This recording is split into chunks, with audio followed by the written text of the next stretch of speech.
Subscribe करने के बाद घंटा बजाएं ताकि आप दूसरा अपडेट घंटा भी मिस ना कर पाएं।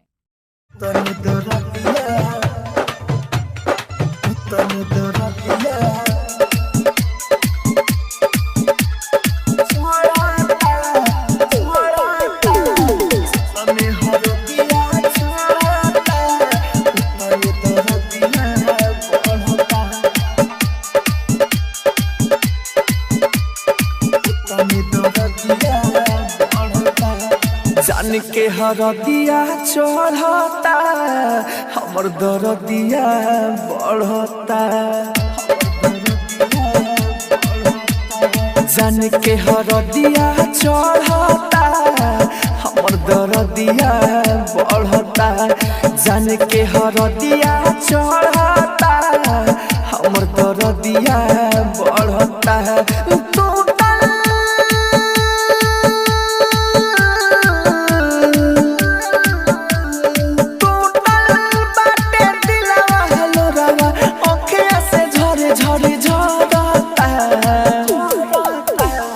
जितने हरदिया चढ़ता उतने दरदिया बढ़ता। उन्हें हरदिया चढ़ता इन्हें दरदिया बढ़ता।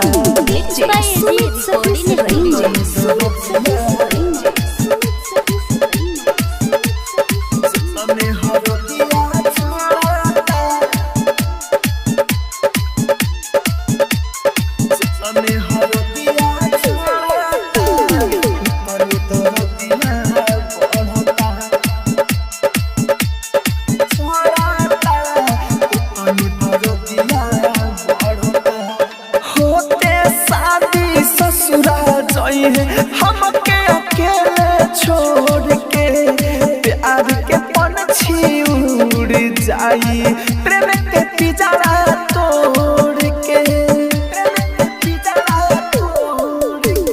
होते शादी ससुरा जाई।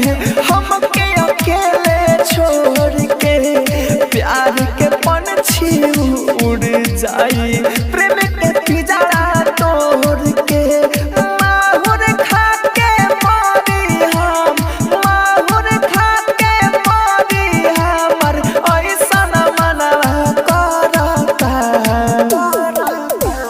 जान के हरदिया चढ़ता हमर दरदिया बढ़ता।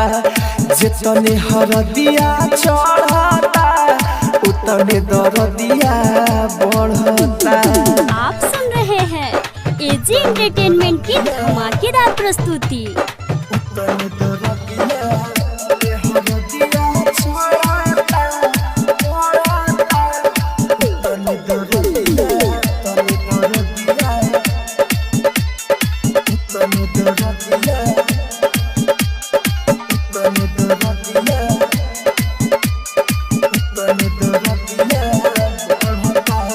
कृष्ण बसंत राहुल राजधानी कहता बतिया सच्चाई हो।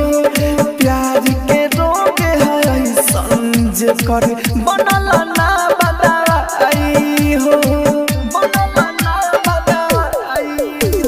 कृष्ण बसंत राहुल राजधानी कहता बतिया सच्चाई हो। प्यार के रोग है संज कर बनल ना बदलाई हो।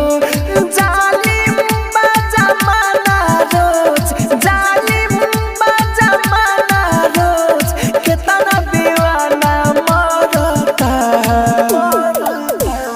जितने हरदिया चढ़ता उतने दरदिया बढ़ता। जान के हरदिया चढ़ता